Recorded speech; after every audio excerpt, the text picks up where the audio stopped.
Welcome to the White House. It's good to be back. We don't do this all that frequently these days because we're traveling so much, but we're all happy to be here for the daily briefing. I have no announcements to make at the top, so I'll go straight to your questions. Ben Feller. Thanks, Jay. A couple topics, please. Wondering what the President's reaction is to the teacher strike in Chicago, assuming he's had a chance to follow that story, and whether he has any reaction to both to the strike and how his former chief of staff has handled it. Well, I'm sure he's aware of it. I know he's aware of it, but I haven't spoken with him about it, so I can't speak for his reaction. I can tell you that more broadly, that our principal concern is for the students, and his principal concern is for the students and families who are affected by the situation. And we hope that both sides are able to come together to settle this quickly and in the best interests of Chicago's students. But beyond that, I haven't got a specific reaction from the president. Governor Romney had weighed in on it, said that the president has chosen a side of the fight, that being the unions and the teachers. Any reaction to that? Well, the president, as I think you just heard from me, has not expressed any opinion or made any assessment about this particular incident.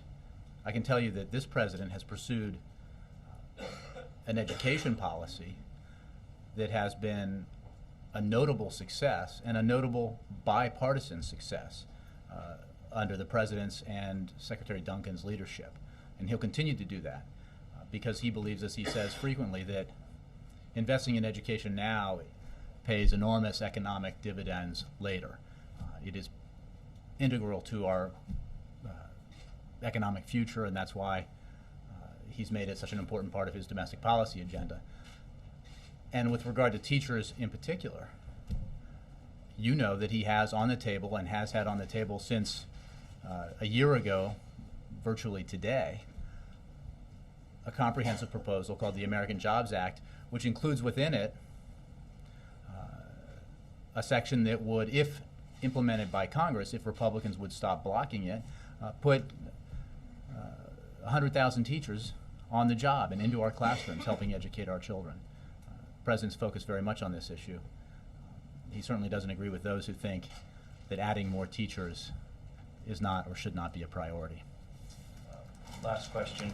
Tomorrow, the president, of course, plans to mark the summer anniversary of 9/11 at the White House, at the Pentagon. I'm wondering whether he gave any consideration to having a joint event with Governor Romney, the way that he did with Senator McCain when they were both running for the presidency 4 years ago. I hadn't heard that discussed. I know he looks forward tomorrow to the moment of silence here at the White House and then visiting the Pentagon. You know, he certainly hopes and knows that Americans across the country will take a moment to reflect upon the events of September 11th, 2001, and all that our country has been through together since then. And especially, I think, take that moment to remember the victims and their families from that terrible event. Yes, sir. Prime Minister Netanyahu said in a TV interview today that Israel and the United States are discussing the U.S. setting red lines for Iran's nuclear program. What, if any, red lines is the president willing to accept in this case? Well, first of all, we have extensive and ongoing conversations and contact with our close ally, Israel, on this issue, as well as a wide variety of other security-related issues. We have the most comprehensive security and intelligence relationship with Israel in history, as attested to by not just leaders from this administration, but from the Israeli government. The president's position, unequivocally, is that he is committed to preventing Iran from acquiring a nuclear weapon. And we share that view with Israel and Israel's leadership in a way that has been made clear again and again. And that's why the president has pursued the policy that he has, that has put together with our international partners unrelenting pressure on Iran to abide by its international obligations and to forsake its nuclear weapons ambitions. We believe that there remains time and space for that effort to bear fruit, an effort that is focused on punitive sanctions to isolate and pressure Iran, and on diplomacy to bring about a change in behavior from Iran. But we've also made clear that the window of opportunity for reaching a solution by that means will not remain open indefinitely, and that the President retains all options on the table in the pursuit of his commitment to prevent Iran from acquiring a nuclear weapon. Will the President meet with Prime Minister Netanyahu when the Prime Minister is at the UN General Assembly towards the end of September? I don't have scheduling updates this far in advance for you.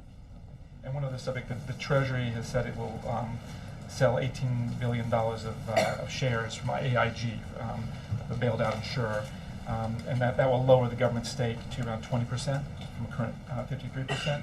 What's the implications of this sale in the view of the administration, and is there any desire to show that the administration is kind of getting out of the bailout business in an election, as we move to the home stretch of the election? Well, the announcements you referred to are part of Treasury's ongoing efforts to exit its investment in AIG, to recover taxpayer dollars, and to wind down the TARP program. That has been an effort in progress now for quite some time.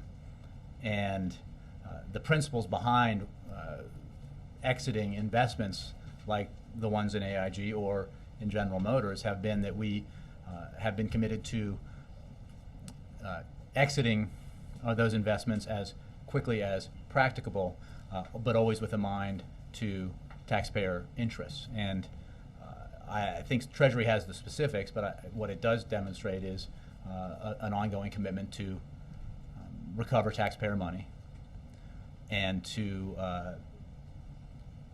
if you look at the history here and the fact that, as you noted, this will bring down the government investment significantly, I think it demonstrates, again, as with the decision to save the automobile industry, decisions that were made that were politically fraught, but that were viewed by this president as absolutely necessary to ensure that our economy reversed the cataclysmic slide that it was in when he took office, and that steps be taken that prevented an utter collapse of our global financial system that would have led to even more hardship and suffering by the American people here.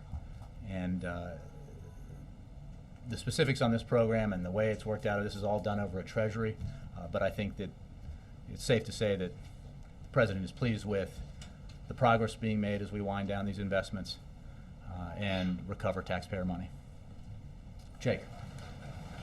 Just following up on the subject of Prime Minister Netanyahu, there were reports from an attendee of a meeting between the U.S. ambassador to Israel and Prime Minister Netanyahu about a very heated meeting, and the Prime Minister expressing serious concerns about the U.S.'s or President Obama's failure to specify the red lines beyond which Iran cannot cross, and with suggestions that nobody in the Israeli or Iranian government believes that President Obama would act, that there is no actual threat because no one believes the U.S. would do anything. First of all, can you confirm, or what can you tell us about the meeting between Prime Minister Netanyahu and Ambassador Benjamin? And second of all, just what do you make of skepticism that the U.S. would act if Iran crossed a line, because nobody knows what the line is?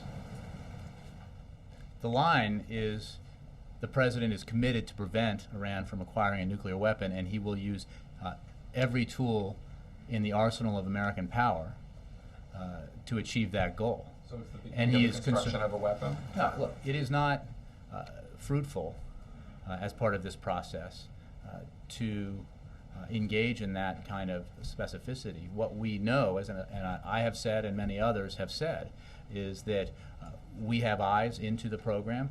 We are aware of developments, and we would know if there were a so-called breakout move by Iran to toward the building of a nuclear weapon. And that has not happened. There remains time, based on the information that we have and we and the Israelis share back and forth, to continue to pursue the two-pronged effort here, a diplomatic push paired with this intense pressure through punitive sanctions and other means that have isolated and pressured the regime in Tehran. Because ultimately the best way to ensure that Iran has given up its nuclear weapons ambitions is through a process by which the diplomatic effort works and a decision is made in Tehran to give up those ambitions and to abide by, in a verifiable way, its United Nations obligations. But the President has always made clear, and I would dispute the characterization that people doubt his will. The President has always made clear that he retains all options and that he will use and have available to him all the tools of American power as necessary to deal with this very serious issue. Just to be clear, it's not my characterization. It is reportedly Prime Minister Netanyahu's characterization. Do you have any comment on the meeting itself and reports about the meeting? I don't. I've seen reports about it. I believe Ambassador Shapiro has discussed it, but I have no other information to provide to it about it. I can tell you what I think you already know, and I've stated, and that is that this relationship has never been stronger. There has never been the level of cooperation and integration between American and Israeli military and intelligence agencies. The level of support provided by this administration to Israel's security needs has never been greater, and that will continue. And that has been attested to by Israel's leaders, not just by those of us over here. So our commitment is clear. The President's resolve is absolute. But it is certainly the case that we need to continue to pursue the policy that we've had in place because there remains time and space to do that, and because ultimately, if pressure on Iran, sanctions on Iran, diplomatic isolation on Iran produces a change in Iranian behavior, that is the best way to ensure that Iran does not acquire a nuclear weapon. I'm sorry if I misstated the ambassador's name. Oh, that's fine. But you do or do not concede that Prime Minister Netanyahu wishes the U.S. would be more public about the red line? I don't want to characterize Prime Minister Netanyahu's position on this or other issues. What I can tell you is that we have regular consultations with the Israeli leadership, including the Prime Minister, Defense Minister, other leaders, on this issue, as well as many others involving Israel's security. There is no daylight between the United States and Israel when it comes to what we perceive to be happening in Iran with regards to its program, or when it comes to the commitment to preventing Iran from acquiring a nuclear weapon. I've been bad of late. I'm not mixing it up a little bit. Sorry. Of the briefing. I'm just saying, it always just happens to be after you're halfway through. Do you know, the last few briefings, I think I did the entire 2 rows 50 minutes into the briefing before I went to the bed. Chuck Todd. No. I'm not. I'm just saying, you always want to mix it up after you've started the exact same way for the first 3 questions. Just an observation. Anybody else have a... Over here, Stan. Wanted to know see if you had any reaction at all to the latest poll numbers showing that the president got a little bit of a bounce coming out of the Democratic National Convention, and also reaction to the Romney campaign calling this bounce a sugar high that will dissipate as voters go to the polls on election day. I'll just say a couple of things. First, those are the kinds of questions that are better answered by the campaign. But I can say, because I've heard the president say it, as well as others around him, that we have always believed that this will be a very close race. And that continues to be the president's belief, as well as the belief of those around him. So if that helps in terms of our assessment of things, that's how we view it. And I think you've heard that stated by not just the president, but members of his team. And the fact that the Romney campaign calls it a sugar high? Again, I just know what we believe, which is that this is going to be a close race. It has been and will be, and the president is very focused on traveling around the country, coming out of the convention in Charlotte and traveling around the country as he did these last several days, explaining to the American people what his vision is, what we need to do to continue moving forward, to build the economy, to help it create jobs, to create greater security for the middle class, and why in this choice between his vision and his proposals and his opponents, he believes his are the right ones, and his opponents are not. And it's not just, as he says, a theoretical or hypothetical conversation or comparison, because we know from recent direct experience as a country what the results of policies like those promoted by his opponent would be, because we know what they were. And they took a situation in 2001 where we had the largest surpluses. We had large surpluses, and surpluses projected to last into the future. We had a situation where 8 years later, President Obama was handed a greater than $1 trillion deficit, the largest in history, an economic collapse the likes of which this country hadn't experienced since the Great Depression, and a situation where jobs were being lost at a rate of 750,000 per month. More than 4 million jobs had been lost in the 6 months before he took office. Another 4+ million would be lost in the few months after he was sworn into office.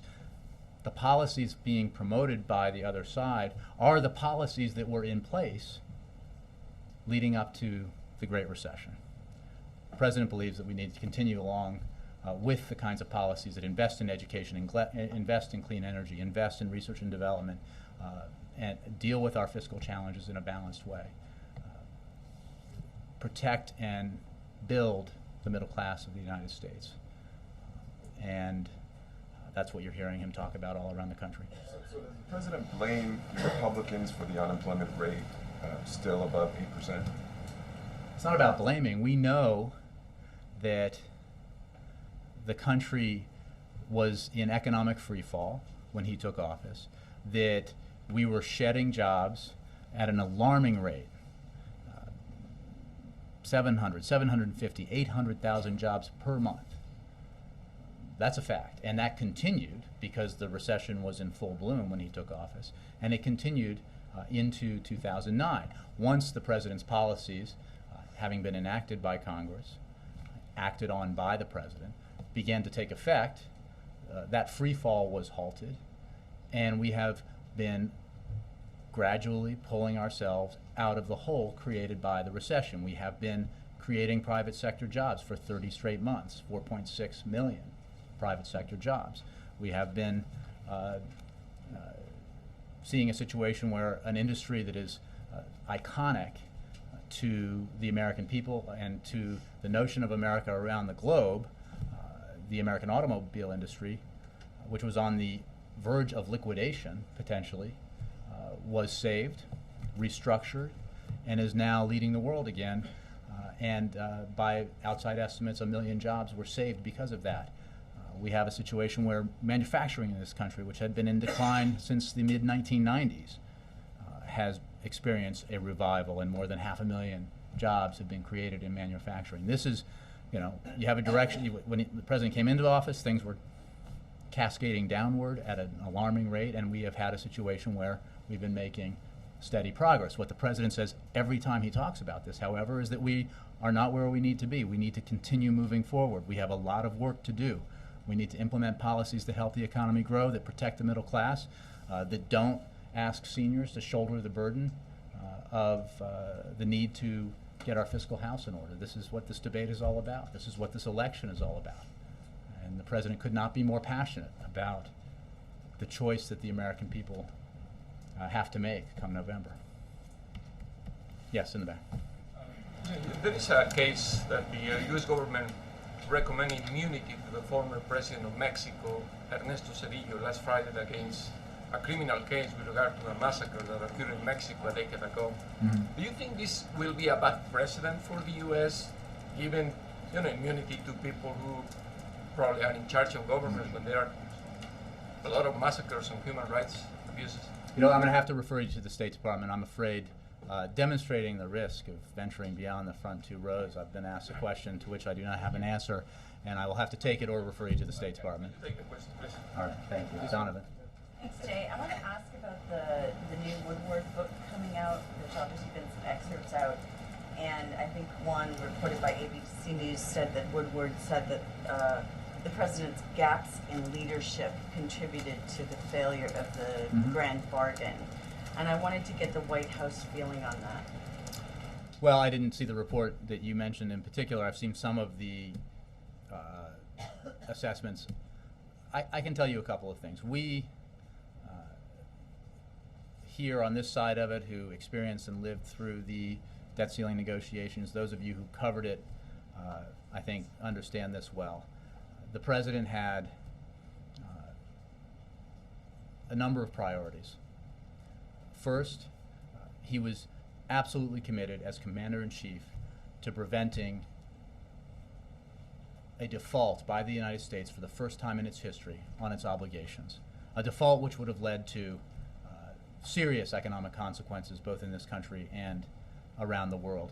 A default which, sadly, some elements in Congress, Republicans in particular, I mean all Republicans, notably in the House of Representatives, seems to relish the prospect of coming about. So there is no question that the president, during those negotiations, had to be the responsible party and ensure that however they ended, they prevented default. Second, he pursued a grand bargain with Speaker Boehner because he believed it was in the best interest of the United States, best interest of the American people, and he demonstrated again and again through that process that he was willing to compromise, to make really tough choices and decisions, to ask of his party to come with him, that they come with him and join him in making compromises.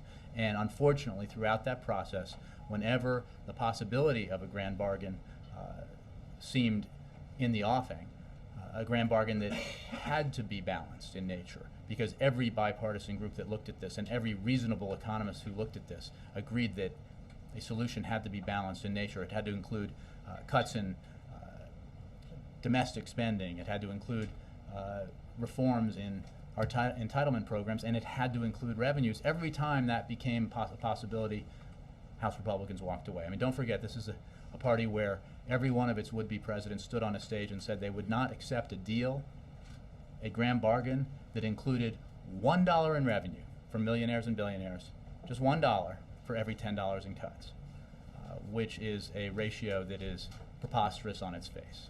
So the president fought hard for a grand bargain. In the end, Speaker of the House, I think, while the president believes that he also wanted one, that, Speaker looked over his shoulder and found that there was nobody behind him in his caucus willing to make the compromises necessary. And what resulted was the Budget Control Act that did two things: locked in cuts that had already been agreed to, committed Congress to finding another $1.2 trillion, I believe, in reductions, and ensured that we did not have the kind of game of chicken with our debt ceiling that we had engaged in last summer that caused enormous economic damage, even though default never came about. The president's leadership in that was, from my perspective, significant, and his commitment to trying to find a reasonable compromise was both sincere and deliberate. In the end, unfortunately, the Republican position was, as it continues to be, which is that they would rather see dramatic cuts in national defense, dramatic cuts in research, innovation, education, infrastructure, border security. They would rather see all of that than ask millionaires and billionaires to go back to the marginal income rate that they had under Bill Clinton, when, by the way, the economy created 23 million jobs. It grew at a pace that we hadn't seen in half a century. The middle class got stronger, and millionaires and billionaires were coined regularly. So that's the choice that that's the conflict that existed last summer, and unfortunately it continues to be the source of our fundamental disagreement now, and that's very much a part of the discussion that we're having in this election. Nancy, and then I'll get to you. Following up on that, Woodward in his book also talks about how he believes the president lacked the stamina in turning personal relationships with congressional leaders into action, and says he talked to a lot of congressional leaders on both sides of the aisle who felt that the president hadn't done the work socially to develop relationships either through events here at the White House or outside of the White House, and so he didn't have those relationships to draw upon when this went downhill. Does the president regret that he hasn't spent more time socially with leaders of Congress to develop those relationships? It's a funny conclusion to reach, given how many hours the president spent with leaders of Congress of both parties in these negotiations, including sitting on his patio, including playing golf, including at the residence. The issue here, the issue here isn't did Speaker Boehner and President Obama get along, because they did, and they do. And it is a fallacy, and I look at some of the faces here I know who have been covering this for a while, to suggest that it was the personal chemistry between Bill Clinton and Newt Gingrich that allowed for the balanced budgets to be created in the 1990s. Don't forget, Speaker Gingrich presided over a House of Representatives that impeached the former president. So what is required here is a willingness to accept the simple proposition that in our system of government, and in a specific condition when we have the Republicans in control, largely in control in Congress, and definitively in control in the House of Representatives, and the Democrats here at the White House and in the Senate, that not everybody's you can't get everything you want. You cannot stand on your maximalist position and just hold your breath. And what we experienced, and what we continue to experience, is the adamant refusal of Republicans, led by House Republicans, to accept that millionaires and billionaires ought to be part of the deal. That in order to protect the middle class from having their taxes going up, to protect seniors from having to live in a world where Medicare comes in a voucher and their costs skyrocket, millionaires and billionaires need to pay a little bit more. Oil and gas companies need to give up their subsidies. And that's just a fundamental difference in view, that until Republicans in the House in particular, but also in the Senate, accept the wisdom of the vast majority of the American people, of the bipartisan commissions that have looked at this, there's going to be a conflict. Speaker Boehner doesn't seem to have the same view of this good relationship. He said before, it seems like we're on different planets. He said we're not particularly close. We go a while without speaking. They've gone to play golf once. Do you think more could have been done to nurture that relationship? I would just refer you to the answer I just gave you, which is that it is simply, I'm not sure what magical past people are invoking where they imagine that in any recent time, serious accomplishments were achieved in policy matters at a dinner in Georgetown. It doesn't happen. And what has to happen is that leaders have to be willing, on behalf of all of the American people, to compromise and take risk, and not to worry about whether they're going to get a challenge from the Tea Party in their next congressional primary, but worry about whether or not they're going to do the right thing by the American people and the American economy. And on jobs, the president said in his convention speech, and I think you said today, that if Congress would pass his jobs plan, that you could create another 1 million jobs. But that jobs plan is paid for by raising taxes on wealthy Americans, something that was always going to be a non-starter with Republicans. You introduced it a year ago. You just stated the problem. That on every issue that could be resolved here, the adamant refusal of Republicans to accept the simple proposition that millionaires and billionaires ought to be able to pay a little bit more, that we can go back to the tax rates that were in place when this country had an exceptionally strong economy, and millionaires and billionaires did very well indeed. As long as that remains the red line for the Republicans, we have a conflict. I understand that, but you introduced it a year ago. It's gone nowhere. It didn't make it through the Senate. Why not go back to the bargaining table, try and figure out another way to pay for it that you could get some traction on? Here's the thing. The president has demonstrated again and again his willingness to make tough choices. There are $1 trillion in cuts in law now that represent cuts in programs that in many cases Democrats would not like to see cut. As the president said, it is simply a fact that because of the fiscal situation we're in, it was necessary to make those cuts. And the president has been, was, and continues to be willing to do more in terms of spending reductions. But there has to be a concurrent willingness on the Republican side to make some compromises too. I mean, we can relive last summer today, this afternoon, if you want.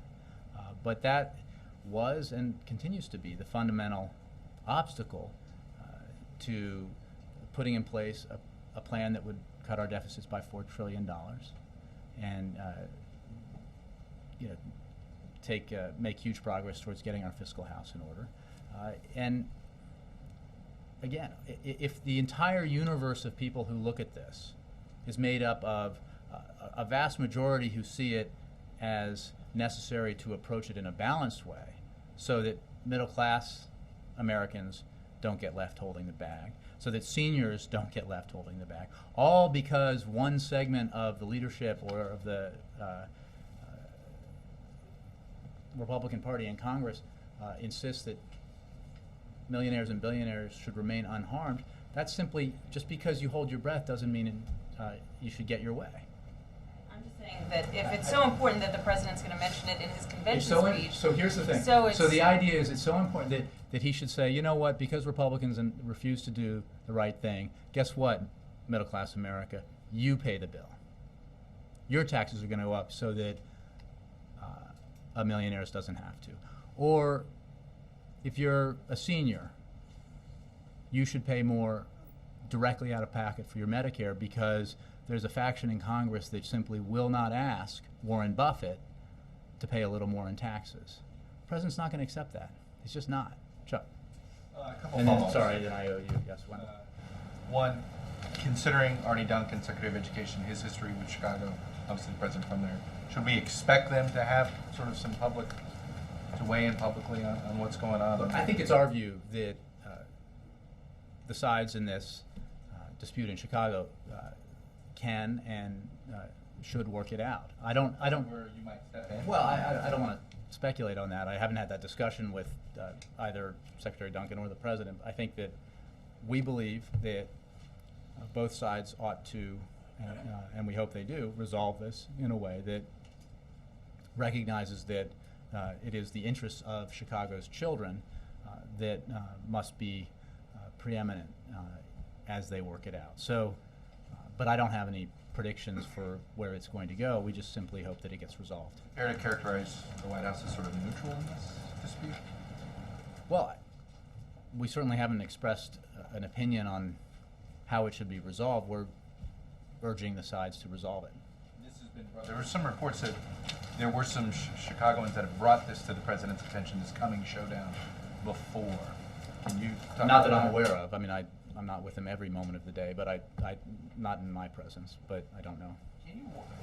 I know the president keeps saying $4 trillion. Does he still have a $4 trillion plan, or does that already count as, is there $4 trillion in new deficit reduction that he's calling for? It's not okay for Republicans to say, well, thanks for the $1 million out of the 4, we'll pocket it and let's start again so that we don't have to ask money. What's already been Absolutely. agreed upon?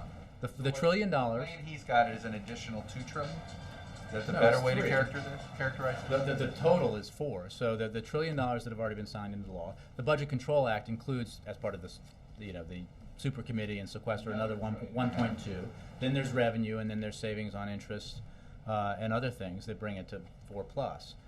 That is the president's proposal. It's been the president's proposal for quite some time. It was reflected again in the budget that we put forward earlier this year, and that. Again, this is within the context of the big plans that have been presented, whether it's the Ryan budget or Simpson Bowles or Rivlin Domenici. The $4 trillion figure has been sort of a magic number. Used, what you're saying, but you're counting $1 trillion already. Well, because they were cuts that were This negotiated. is a $3 trillion. How would you, if we were The doing plan math was a to $4 math? trillion plan, of which $1 trillion has $1 trillion in cuts, just cuts, has been enacted. Again, that $4 trillion figure reflects, in rough figures, what Simpson Bowles was looking at, and Rivlin Domenici and others, as what was necessary to begin to get our fiscal house in order, and that's why the president had a plan that reflected that. Remember, it was built on the principles of his fiscal commission, the principles that some folks celebrate without knowing what they're talking about, because Simpson Bowles, not only did Simpson Bowles include revenue, it includes substantially more revenue than the president has asked for and put in his plan. Not only did it include defense cuts, it included significantly deeper defense cuts than the president believes are prudent and wise, and therefore his proposals have less reduction in defense spending. So when you hear Republicans, try to get through a discussion on a roundtable or something and cite the merits of Simpson Bowles, and then you ask them, well, do you actually support eliminating carried interest? Do you support revenues the size that Simpson Bowles put on the table? Do you support not just all of the provisions, but maybe any of the provisions in Simpson Bowles? It turns out the answer is no, which is why, by the way, leading House Republican on Simpson Bowles voted no, Paul Ryan. When are we expecting this sequester recommendations? I know that the president's had one. End of the week. End of the week. By the end of the week is what I think I said on Friday, or Saturday. And finally, who does get the presidential daily briefing if he's not there? I saw this report. I saw that report, and it is hilarious to me. He gets it every day, okay? The President of the United States gets the presidential daily briefing every day. There is a document that he reads every day when he is not, well, he always reads it every day because he's a voracious consumer of all of his briefing materials. And when he is physically here, most days, he has a meeting in his office, the Oval one, with participants in his national security team, including, obviously, Tom Donilon and others. So he also has regular meetings with This is about physical briefing from whoever's This was a giving it case versus of, the print briefing. I don't know how far I want to go here, but I believe if you compare our foreign policy record with the one that preceded this one, we're comfortable with that comparison. And this president is very much steeped in the details of national security issues, and the information that, as president, he received. I believe the article written about it was amusing. Julian. Wendell, sorry, Owen, sorry. You owe me a couple. I owe you a couple or a coffee? A couple. Coffee too, actually. It'd be Oh, nice, hey, you know. give us Can you some bring coffee? coffee? We got all some. As we chase this new book by Mr. Woodward, I don't think you have to chase it. You can probably buy it. I am sure he wants you to buy it. he asserts that the idea for sequestration came out of the White House, if not from the president himself. Can you confirm that? I love this too. The president pushed as hard as he could for a grand bargain to be balanced to include revenues, and then for a sequester to include revenues. Why doesn't it include revenues? I'll ask you. Why do you think it doesn't include revenues?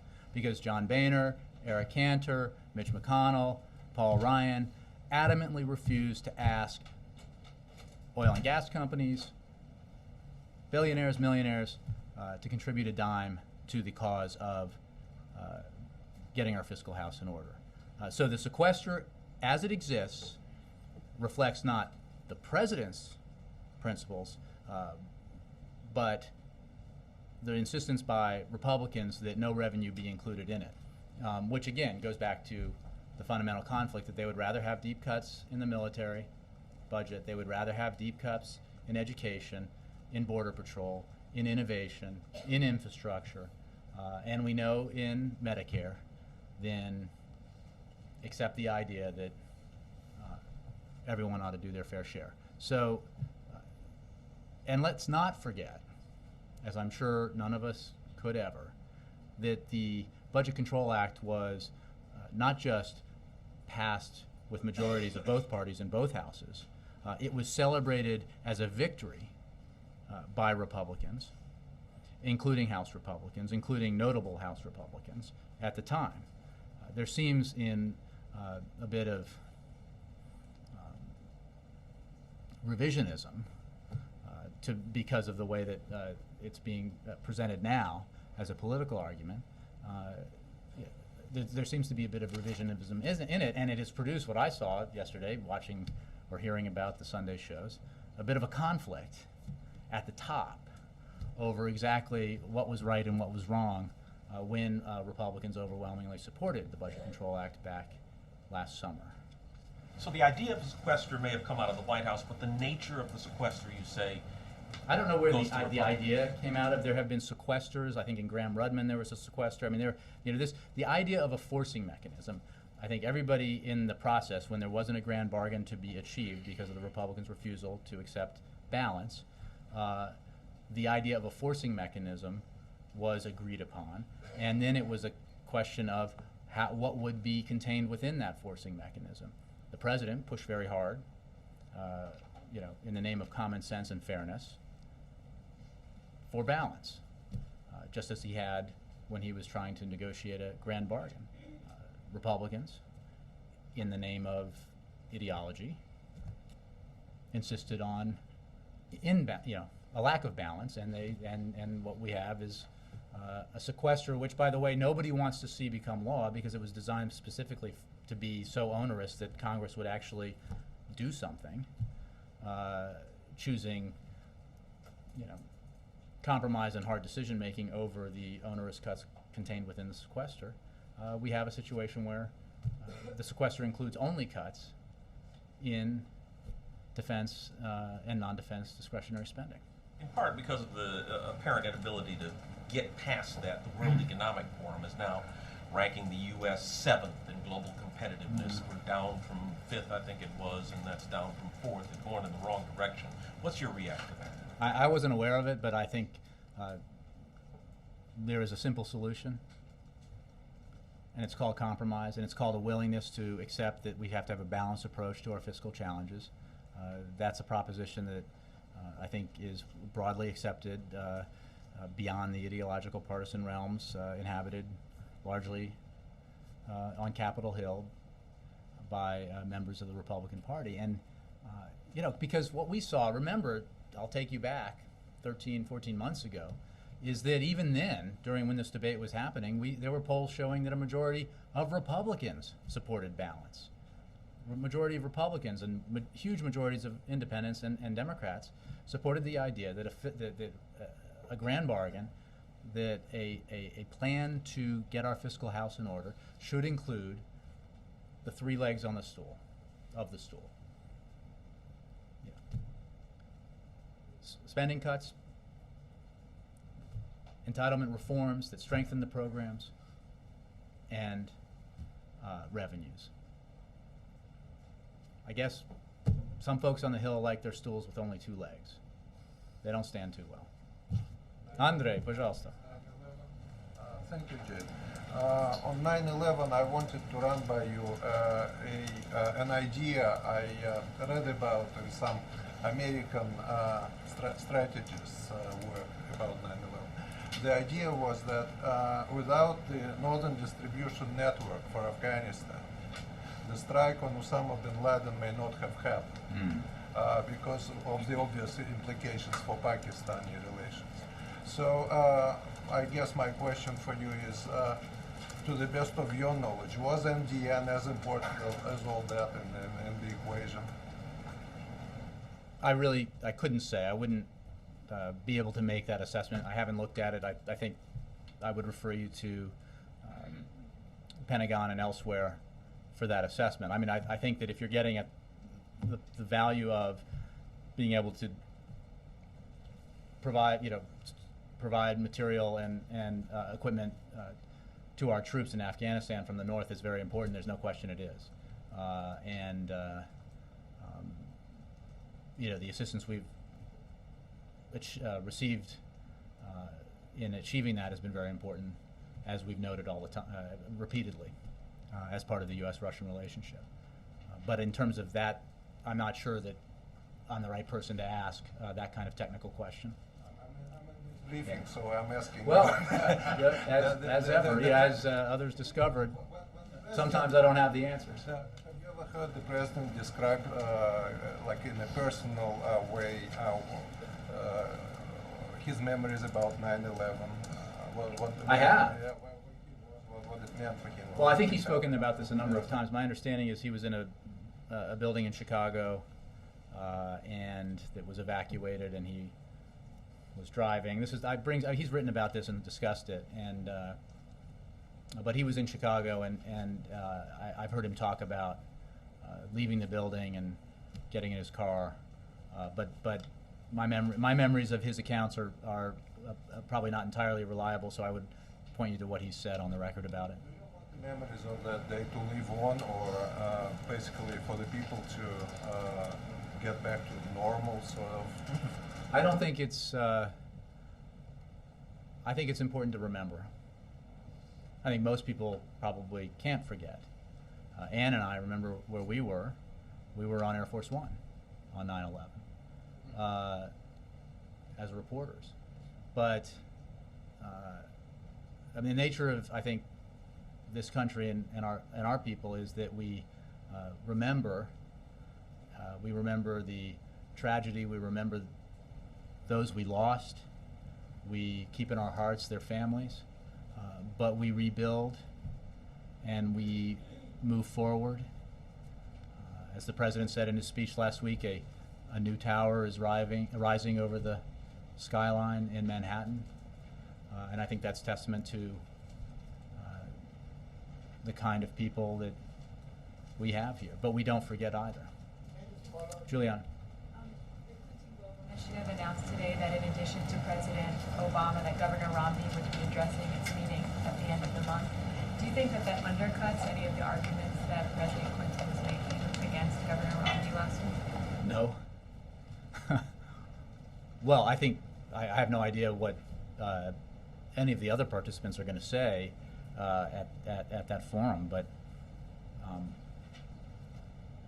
I mean, I would simply point you to the speech that President Clinton gave, which I think tells you all you need to know about his views of the president's agenda and his vision for moving forward versus his opponents. So the answer, I think, is categorically no.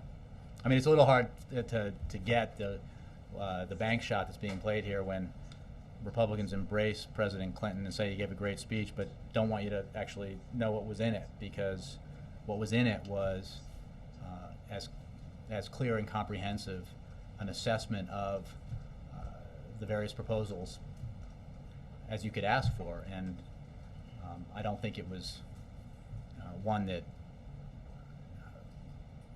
reflected well on the idea that we ought to go back to the policies that we had that led to the recession, that produced the biggest deficits in history, that created a situation where the middle class, which was already under stress, suffered mightily, and then take those policies, double down, and ask seniors to accept a voucher instead of Medicare. I didn't hear any endorsements on that. Also, the end of this week marks the 4-year anniversary of the collapse of Lehman Brothers. Mm-hmm. Will the president be doing anything to mark that date? And also, does he think now, 4 years later, that Wall Street has learned its lesson? I'm not aware and don't believe he'll be doing anything to mark that date in particular. I think that using an adage applied in a different circumstance, the president believes that, well, I won't use the adage, but I think that our financial sector is incredibly important to our economy. There is no question about it. That's why it was essential to the cause of getting the collapse under control and reversing it, that we take the steps as a country that we did to stabilize the situation in our financial sector. It was absolutely just as important to push through Wall Street reform to ensure that the kinds of things that led to the Great Recession, that led to the near collapse of our financial markets, could not happen again, and that taxpayers would not be on the hook when institutions failed. And that's why he fought so hard to pass Wall Street reform, and why he is fighting so hard to keep it against an all-out assault by those who believe that it's the right policy to undo Wall Street reform, let Wall Street write its own rules again, and hope that it turns out differently. He certainly doesn't agree with that. Thank you. Thanks all. I appreciate it.